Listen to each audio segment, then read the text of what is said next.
I guess we do you, the three of you, and that's it? Is that okay? Yeah, that's great. Yeah. Yes. Hi, and thanks for coming. My name is Derek Cook. I teach political science here. I'm one of 3 old colonial white men that does so. However, I do use your book in my first year contemporary ideologies class, and I recognize it for the revolution in thought that it is.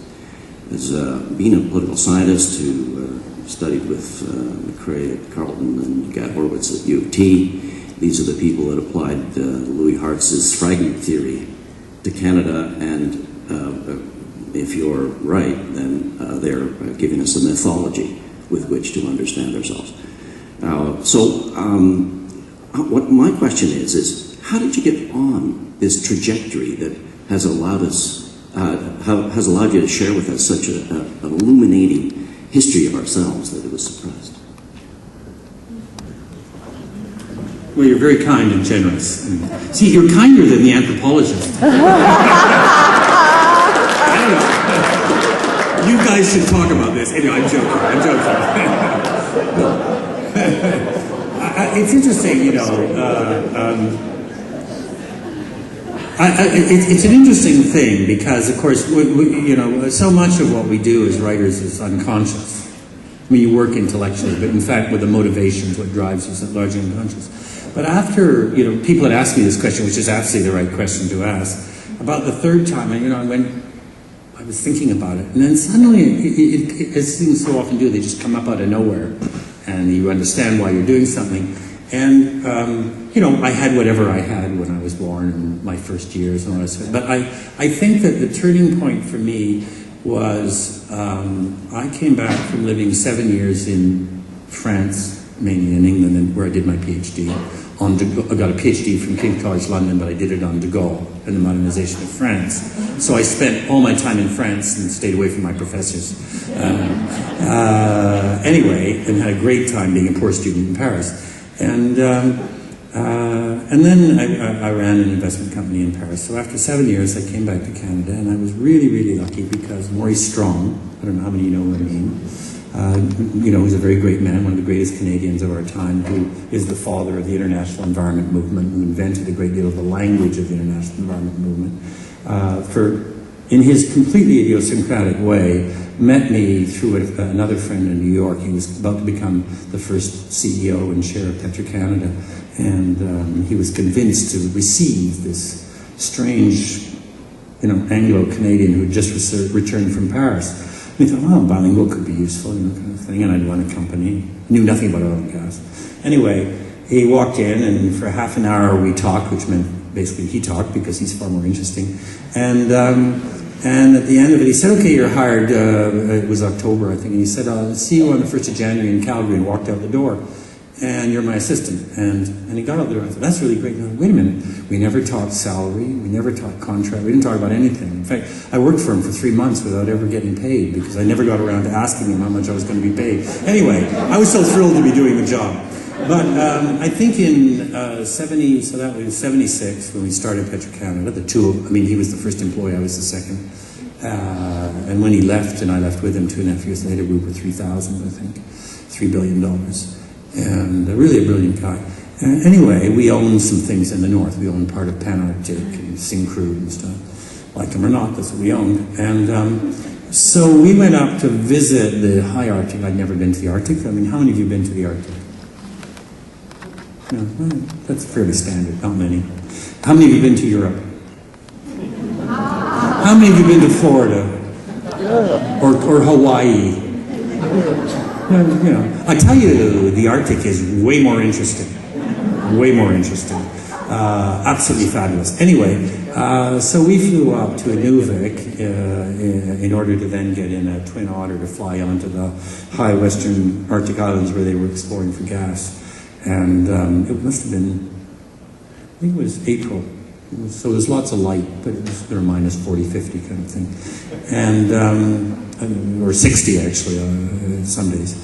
Anyway, and so Morris had arranged that we would have a meeting in Inuvik with the Hunters and Trappers associations, which I believe there were I think 3 or 4 of them. So there would have been Inuvialuit, Dene, Gwich'in, maybe there were 3 of them.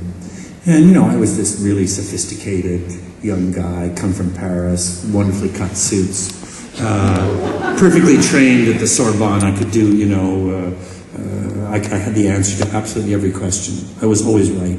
Really amazing. In other words, a complete fool. And so I thought, well, this is really interesting, you know, and I'm sure that I'll be helpful to these people. And so we went into this meeting and sat down, and I didn't say much because Morris did the talking. And he did a lot of listening, I noticed. And these old gentlemen, they seemed old to me, I was 27 or 8 or 9, I don't remember. So I was silent because he was pretty silent. And there were these old gentlemen, not terribly well dressed, you know, and which of course in Paris is important. And I listened, and we were there with them for about an hour and a half. And when we came out of the meeting, I was completely destroyed because I suddenly had heard these men say things. It wasn't the words they were saying; it was the construct of the ideas. It was the assumptions in what they were saying. So, you know, I expected they would either be for or against gas exploration in the Arctic, which is, of course, a classic rational, from what it's called, you know, either or, black-white sort of situation. In fact, it wasn't the position at all. The position was this completely circular, spatial view in which, you know, well, yes, it depends on the context and what would the implications be, and here are the things we're thinking about, and so on. And I came out of that meeting really with my whole idea about how the world worked really laid to the ground. And I know that in the years after that, when I was at Petro-Canada and afterwards, I started talking to more and more Aboriginal people and reading different sorts of things. And if you go through my writings, you'll find there's an essay here and there's an essay there where I'm talking about the Arctic. And you read Voltaire's Bastards, and suddenly at the end of it, I'm talking about the Inuit. And what the hell? I'm talking about the Inuit. I thought it was about the Enlightenment, you know. And then suddenly I'm talking about oral literature, and you can just see it building up. And I'm looking back on it. It took me 30 years, basically, to get to the point where I had the guts to write the book. But it started that day in Inuit, in that meeting. I'm convinced of that. Yeah. Okay. Yes. My name is Vic Mowbray. I'm sorry? My name is Vic Mowbray. I'm simply an interested amateur historian, Canadian and American history. I'd be interested in your comments on the notion of the use of the word Métis, when in fact probably as many non-Catholic, non-French married into the Aboriginal community. So there's a kind of a connotation that the Métis is French derivation, but there were probably more Scots. No, it's about 50-50. Okay. They say. Okay. Yeah. And in addition to that, if you just comment,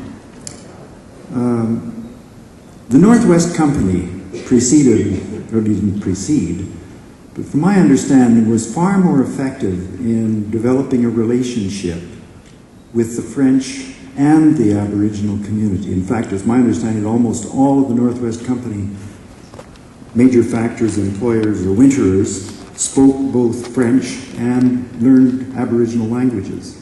So from your vast background, would you kind of comment on those two things? Well,